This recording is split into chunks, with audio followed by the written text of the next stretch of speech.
जौहर झारखंड में आपका स्वागत है। आपके साथ मैं हूं शिप्रा झा। रांची में जगन्नाथपुर थाना क्षेत्र के एक मोबाइल दुकान में अज्ञात चोरों ने बड़ी चोरी की वारदात को अंजाम दिया है। मोबाइल दुकान से चोरों ने 38 लाख रुपए के मोबाइल और 1,12,000 कैश भी लेकर उड़ गए हैं। हालांकि चोरी कितने की है इसका आकलन फिलहाल किया जा रहा है। मोबाइल के डिब्बे को छोड़कर चोर केवल मोबाइल ले गए। एक्सक्लूसिव तस्वीर आपको दिखा रहे हैं।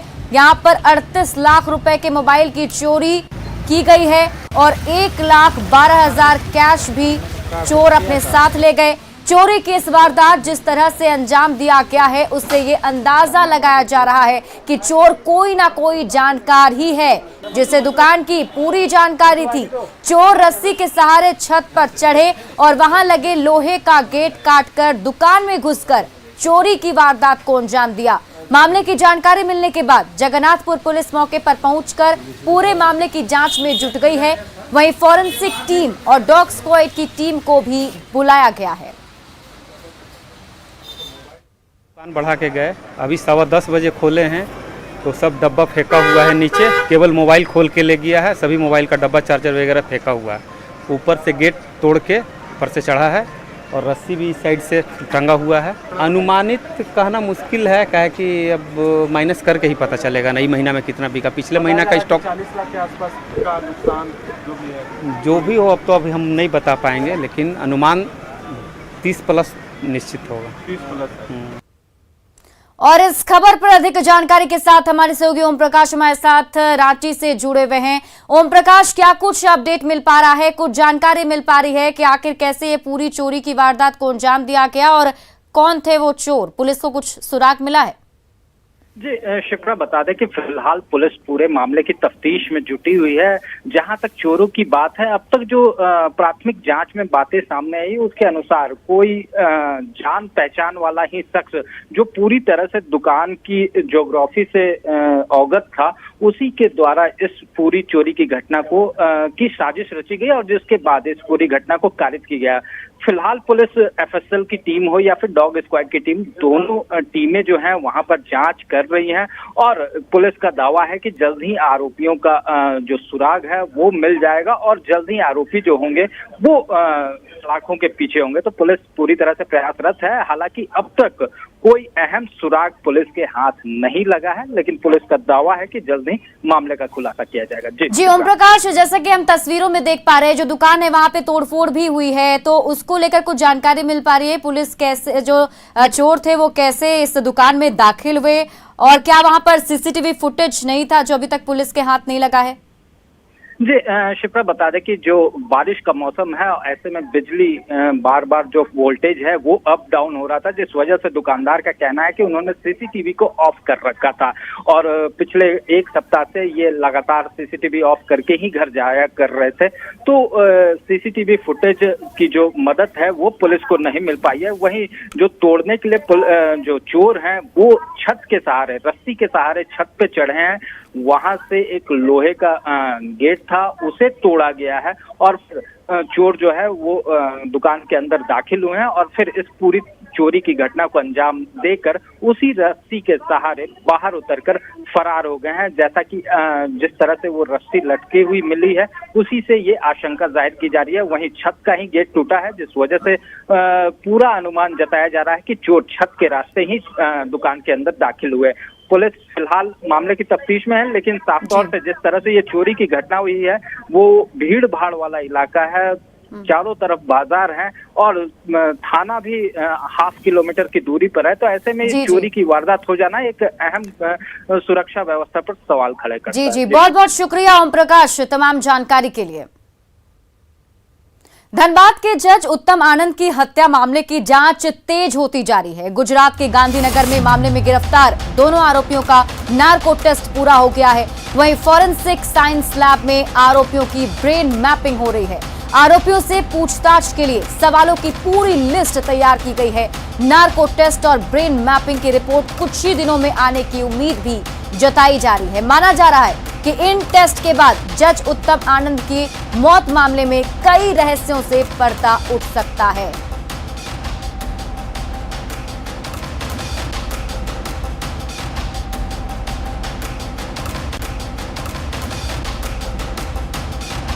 और हमारे साथ अहमदाबाद से हमारे सहयोगी नवीन झा लाइव जुड़े हुए हैं, उनसे पूरी अपडेट लेते हैं इस पूरे मामले पर। नवीन, देखिए अब जिस तरीके से नार्को टेस्ट हो रहा है, ब्रेन मैपिंग होगा, रिपोर्ट आने वाली है, क्या लगता है कुछ बड़ा खुलासा हो सकता है मामले का? अब जो है अनुसंधान पूरा हो पाएगा?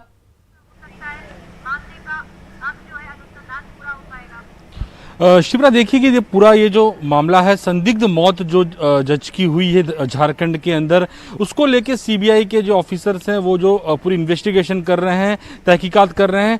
पूरे मामले के अंदर आरोपी जो हैं दोनों को गांधीनगर की जो एफएसएल है, फॉरेंसिक साइंस लेबोरेटरी, वहाँ पे लाया गया है। हालांकि थोड़ी देर हो रही है, जो कि ये बात भी सामने आ रही है कि दोनों आरोपी में से एक आरोपी की तबीयत कुछ खराब थी, जिसको लेके थोड़ा टेस्ट में लेट हो रहा है। लेकिन जो इन्फॉर्मेशन जो सूत्र बता रहे हैं एफएसएल के कि कल मतलब मंगलवार को दोनों का नार्को टेस्ट पूरा हो चुका है मेडिकल के बाद, और आज जो है उनका ब्रेन मैपिंग जो टेस्ट है वो चल रहा है अभी। तो आज के दिन उनका ब्रेन मैपिंग टेस्ट है वो पूरा हो जाएगा, और कुछ ही दिनों में, मतलब बहुत ही जल्दी, क्योंकि ऐसे केसों को प्रेफरेंस देती है एफएसएल, पूरा जो संदिग्ध मौत है जज का, उसको लेके इस केस को प्रेफरेंस दिया गया है, और कुछ ही दिनों के अंदर जो रिपोर्ट है वो पूरा रिपोर्ट तैयार होकर आ जाएगा।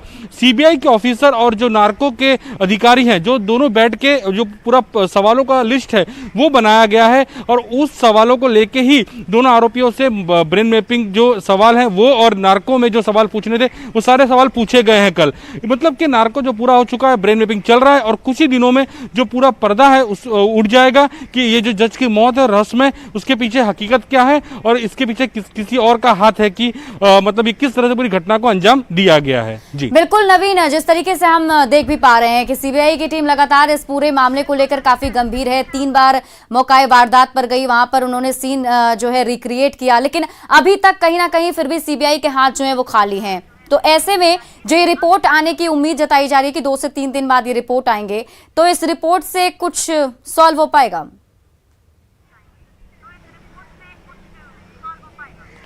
शिप्रा, एफएसएल जो गांधीनगर है वो मात्र भारत नहीं, देश नहीं, लेकिन विश्व में बहुत जो है वो प्रख्यात है इस सब मामलों में। ऐसे बहुत से केसेस हैं जो सॉल्व किए गए हैं, बहुत सारे केस के अंदर आरोपियों को सजा भी इसी रिपोर्ट के आधार पर हुई है भूतकाल में।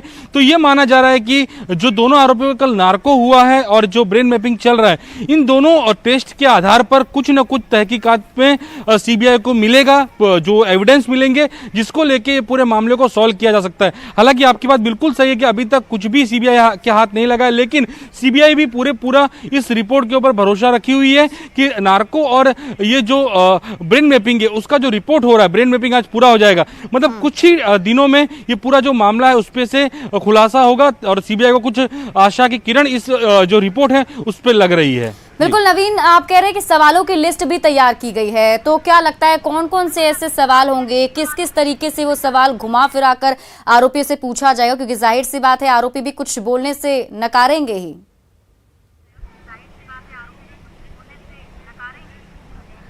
शिप्रा, देखिए जो नार्को का एक पूरा प्रोसीजर होता है, उसके अंदर एक प्रोसीजर के अंदर सबसे पहले आरोपियों का मेडिकल टेस्ट होता है, वैज्ञानिक तौर से जो उन लोगों का मेडिकल टेस्ट होता है। मेडिकल टेस्ट होने के बाद जो अधिकारी होते हैं, सीबीआई के जो ऑफिसर इस केस को लीड कर रहे होंगे, जो इन्वेस्टिगेशन कर रहे होंगे, वो अधिकारी और नार्को के जो ऑफिसर, जो एफएसएल के ऑफिसर होते हैं जो नार्को करते हैं, वो दोनों बैठ के सवालों की लिस्ट तैयार करते हैं। खास करके नार्को के अधिकारी की ये डिमांड रहती है कि उन्हें किस सवाल का जवाब चाहिए आरोपी के पास से, और उसकी आधार पर सीबीआई के ऑफिसर्स जो होते हैं वो अपने सवाल जो हैं वो उन्हें बताते हैं। उसी सवाल के आधार पर नार्को का जो रिपोर्ट होता है वो निकाला जाता है।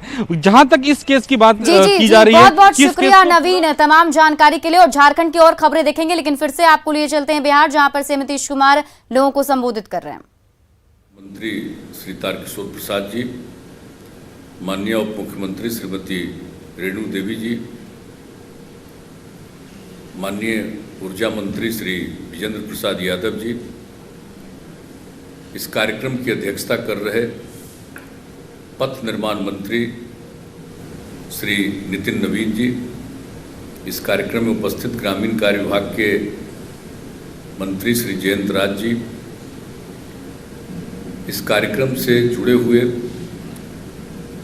माननीय सांसद दिनेश चंद्र यादव जी, माननीय सांसद श्री गिरधारी यादव जी, और इस कार्यक्रम से जुड़े हुए अनेक जनप्रतिनिधि, कुछ लोगों की जो सूचना मुझे मिली है, बांका के माननीय विधायक रामनारायण मंडल जी, धोरैया के माननीय विधायक भूदेव चौधरी जी, जगदीशपुर के माननीय विधायक राम बिशुन सिंह जी, तरारी के माननीय विधायक सुदामा प्रसाद जी और अन्य सभी विधायकगण, जनप्रतिनिधिगण, सभी नेतागण और इस कार्यक्रम से जुड़े हुए हमारे प्रधान सचिव श्री दीपक कुमार जी, बिहार सरकार के मुख्य सचिव श्री त्रिपुरारी शरण जी, विकास आयुक्त श्री अमीर सुभानी जी, पथ निर्माण विभाग के अपर मुख्य सचिव श्री अमृतलाल मीना जी,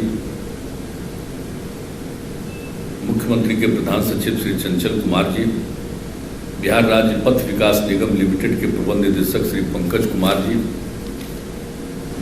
सूचना एवं जनसंपर्क विभाग के सचिव श्री अनुपम कुमार जी, हमारे ओएसडी गोपाल सिंह जी और इस कार्यक्रम में उपस्थित जिलाधिकारीगण,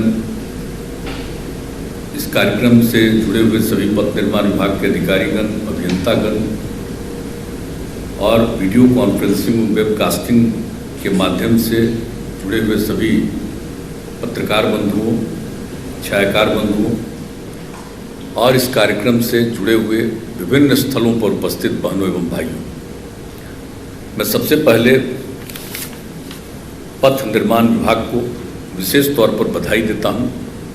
माननीय मंत्री नितिन नवीन जी को, अपर मुख्य सचिव अमृतलाल मीना जी को, प्रबंध निदेशक बिहार राज्य पथ विकास निगम लिमिटेड पंकज कुमार जी को और इनके सभी अधिकारियों को और अभियंताओं को मैं विशेष तौर पर बधाई देता हूं कि आपने आज भी 4 योजनाओं का उद्घाटन कराया, ये अवसर दिया और तेजी से सब जगह पथ निर्माण का काम चल रहा है। इसके लिए मैं विशेष तौर पर आपको धन्यवाद देता हूं और हम लोगों को बहुत उम्मीद है, बिहार के लोगों को बहुत उम्मीद है कि जो भी काम हो रहा है तेजी से, भी हमारे सभी साथियों ने अपनी बात कहने के सिलसिले में सब बातों को बता दिया कि पहले सड़कों की क्या स्थिति थी, 2005 तक क्या हालत था। हम लोगों ने पूरा का पूरा जो सर्वेक्षण कराया था 2006 में, तो स्थिति क्या थी, लेकिन उसके बाद जो हम लोगों ने सब जगह पथ का निर्माण और गांव से क्या लिंक था लोगों का, शहरों से क्या लिंक था, कितने लोग आते जाते थे, कितनी गाड़ियां चलती थी। अब उसके बाद जो काम शुरू किया, जब हम लोगों को मौका दिया बिहार के लोगों ने काम करने का, तो जो हम लोगों ने काम करना शुरू किया बिहार में, तो इसके लिए कितना पथ का निर्माण किया गया। और केंद्र सरकार में जब आदरणीय अटल बिहारी वाजपेयी जी प्रधानमंत्री थे, हम उनके सरकार में मंत्री भी थे और उस समय जो उन्होंने शुरू किया केंद्र सरकार की तरफ से पथों के निर्माण के लिए राष्ट्रीय स्तर पर जो काम शुरू किया गया, और उसमें बिहार के लिए कितना जगहों पर चयन किया गया केंद्र सरकार के द्वारा, और फिर ये जो काम केंद्र सरकार के द्वारा और राज्य सरकार के द्वारा जो किया गया, उससे लोगों को कितनी सुविधा मिली। हम लोगों ने तो पहले सोचा था कि राजधानी पटना से जो दूर दराज का इलाका है, उससे सबसे दूर इलाके से चलकर पटना पहुंचने में 6 घंटे का समय लगे, इसके लिए काम शुरुआत किया। और जब वो पूरा हो गया तब हम लोगों ने लक्ष्य रख दिया कि अब जो सबसे दूर के इलाके हैं वहाँ से 5 घंटे का समय लगे पटना आने में। अब इसके लिए काम चल रहा, और अब कितना यातायात बढ़ गया, कितनी गाड़ियाँ बढ़ गई, तो उसको देखते हुए तो जो पहले सड़कें बनती थी, अब 7 मीटर चौड़ी रही, बहुत चीज़ें बनी। अब उसके बाद तय हुआ कि 10 मीटर हो, फिर हुआ कि 4 लेन बने।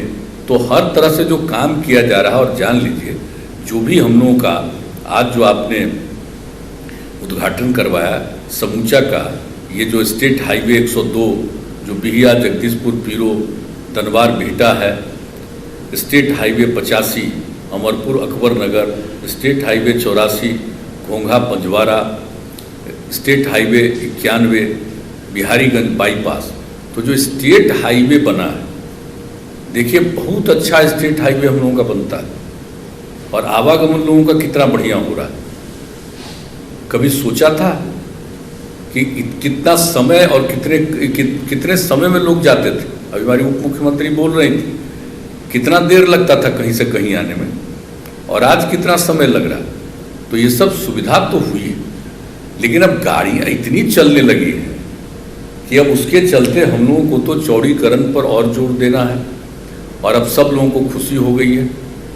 तो जो सब तरह से, और देख लीजिए बिहार सरकार ने शुरुआती दौर में तो जो चला था और बहुत सारी केंद्र की जो योजनाएं थी वो ठीक नहीं थी, उसका देखभाल नहीं किया गया था, पहले की बनी हुई बहुत सारी, तो उसको भी हम लोगों ने करवाया, और 900 करोड़ से भी कभी 1000 करोड़ रुपया तक हम लोगों ने खर्च करके सब जो केंद्र की सड़कें थी उसको जो राज्य में बनी उसको भी ठीक हम लोगों ने करवाया।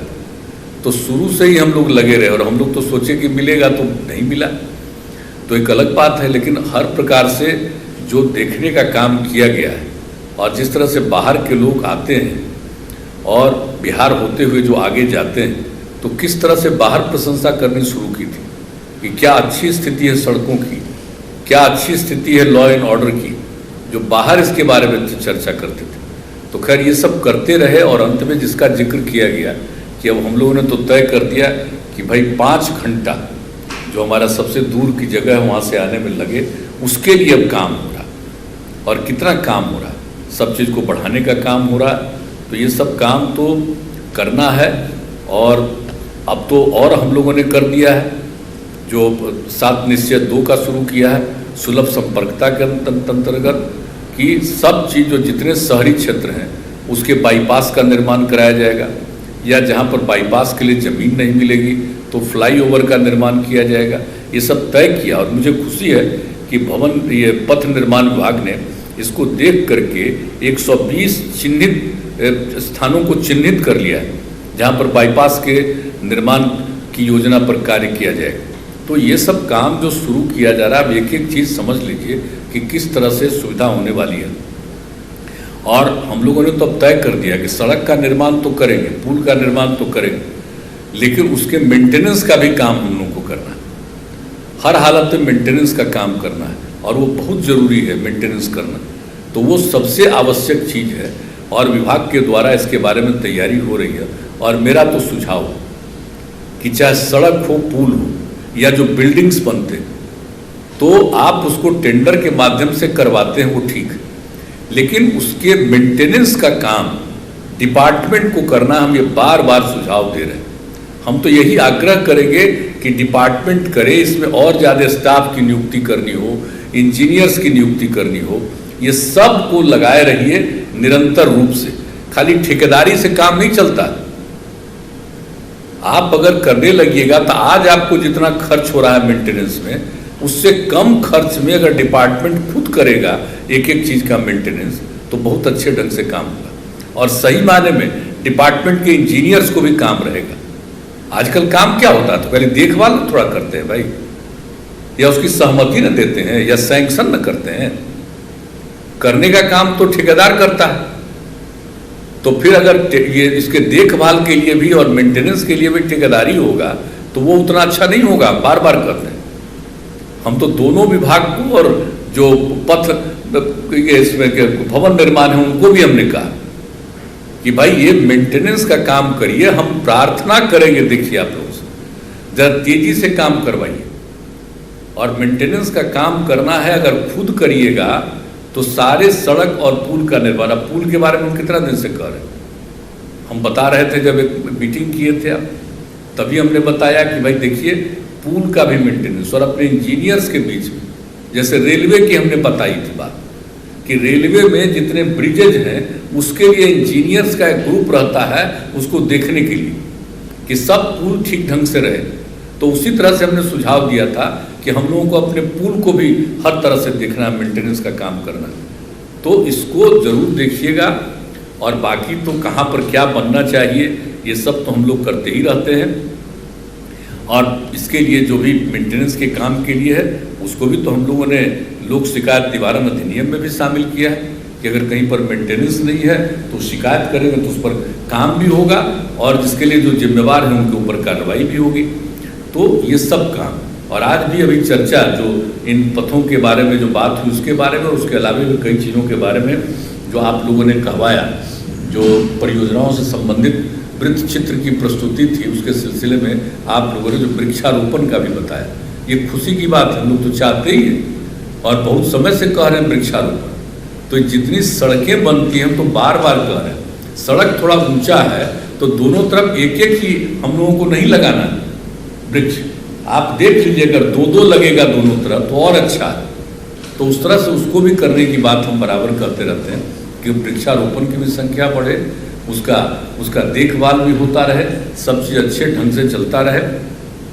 तो ये बहुत ज़रूरी है। और आप जानते हैं कि हम लोग वृक्षारोपण का काम किस तरह से कर रहे हैं। बिहार और झारखंड अलग हुआ था तो क्या स्थिति थी, यहाँ कितना कम था। तो वैसी स्थिति में तो सबको करते हुए जो हम लोगों ने बढ़ाया है शुरू से, और अब उसको जिस तरह से जल जीवन हरियाली अभियान के अंतर्गत जो काम कर रहे हैं, तो उसमें सड़कों के किनारे भी वृक्षारोपण। तो इस काम को जरूर करना है और हमको पूरा भरोसा है कि इस पूरे चीज़ को करिएगा। और जो सबसे बड़ी चीज़ है कि जो कुछ भी सड़क बन रहा, हम लोगों को देखना है कि सभी सड़कों का निर्माण तेजी से हो जाए।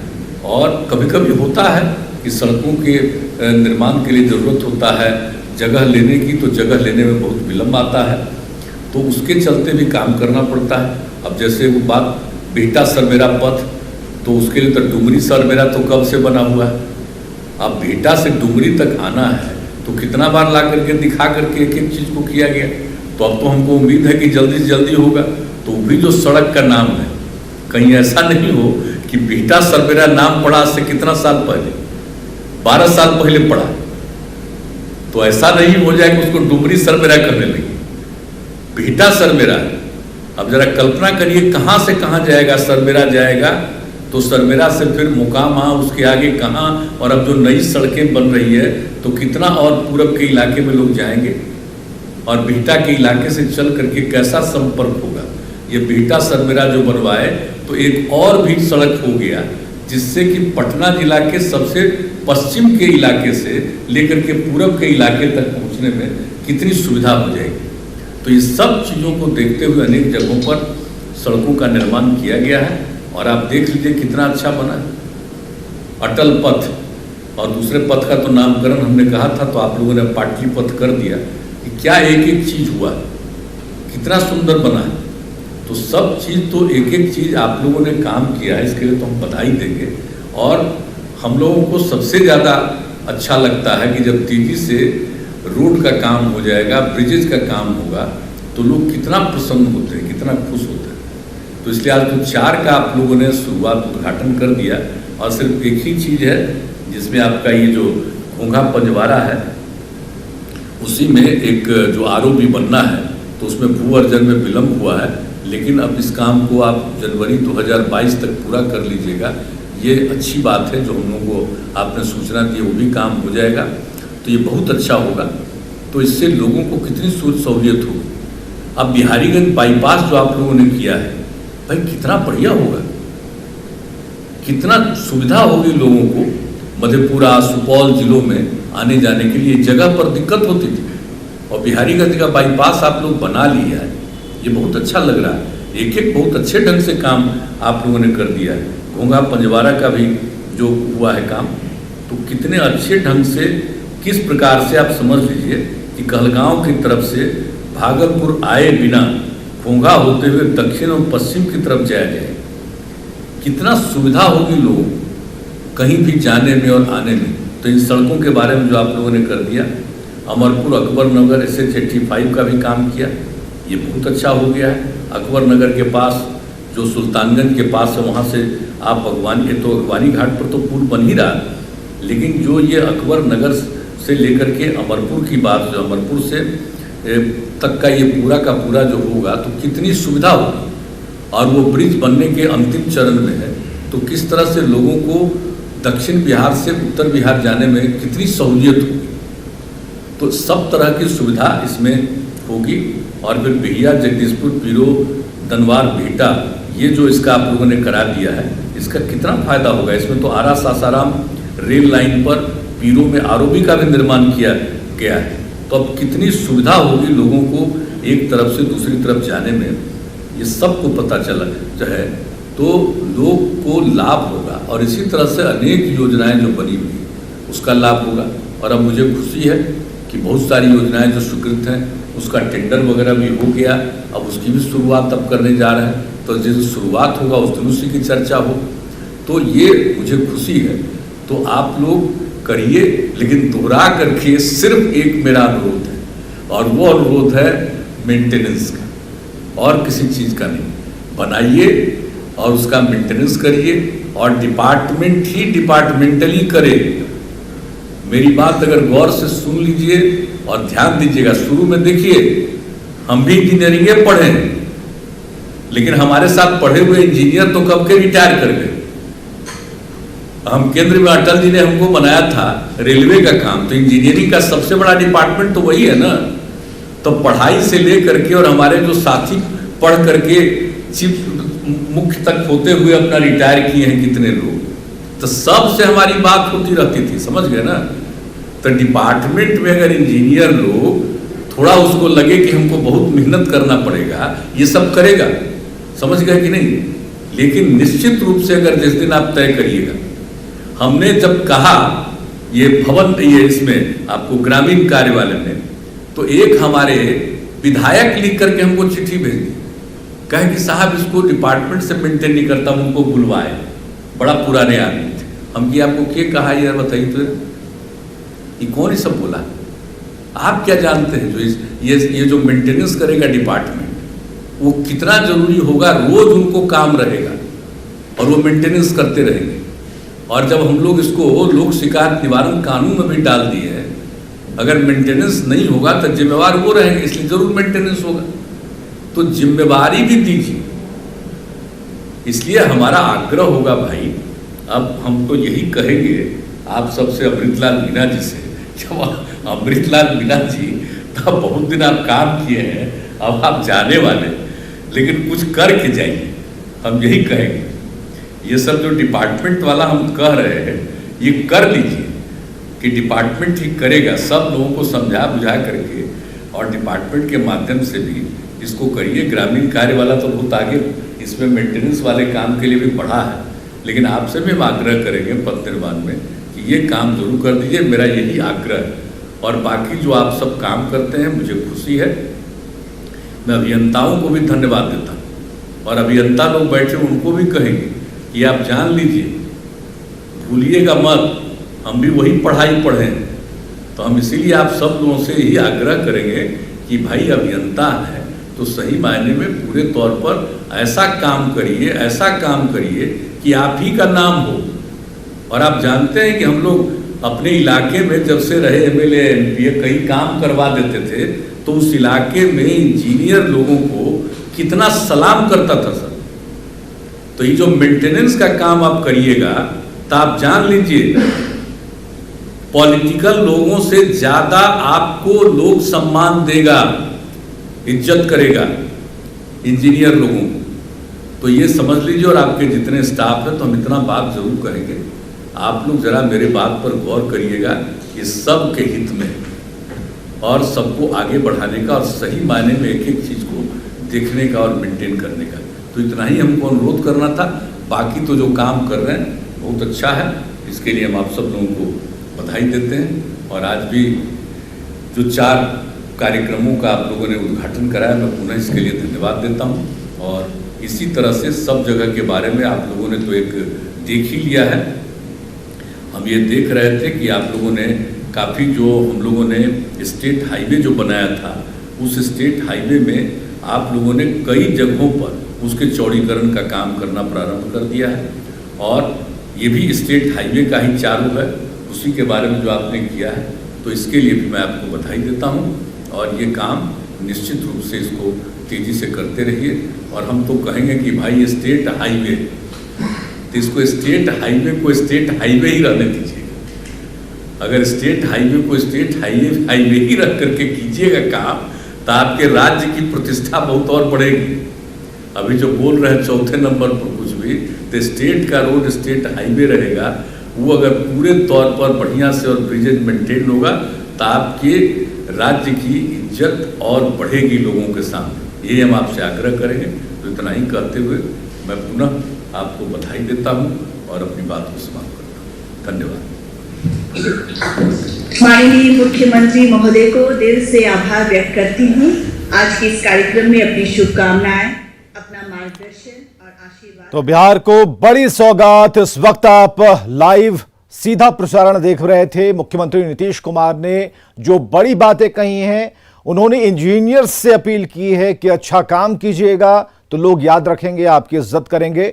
लेकिन सबसे अधिक जो जोर था मुख्यमंत्री का इस बात से कि आप इसकी मॉनिटरिंग तो करें ही, साथ ही मेंटेनेंस को भी लेकर चलना होगा। पथ निर्माण विभाग की रेलवे से काम की तुलना की, इंजीनियर सड़कों की मेंटेनेंस का काम करें और सीएम की बड़ी बातों में इंजीनियर्स का नेताओं से ज्यादा सम्मान होगा। अगर बेहतर काम करेंगे, मेंटेनेंस बेहतर करेंगे, लोगों की सहूलियत का ख्याल रखा जा रहा है। नीतीश कुमार ने यह बात कही।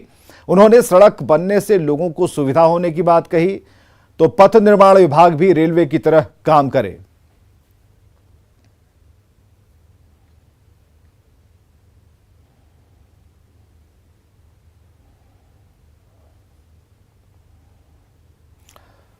तो सीएम नीतीश कुमार की बड़ी बातें हम आपको बता रहे हैं। बड़ी सौगात उन्होंने दी है, कई बातें उन्होंने कही। लोगों की सहूलियत के ख्याल से इंजीनियरों को, पथ निर्माण विभाग के इंजीनियरों को से अपील की है कि आप जो सड़कों का निर्माण करते हैं तो उसके मेंटेनेंस की भी बात आपको ध्यान में रखना होगा।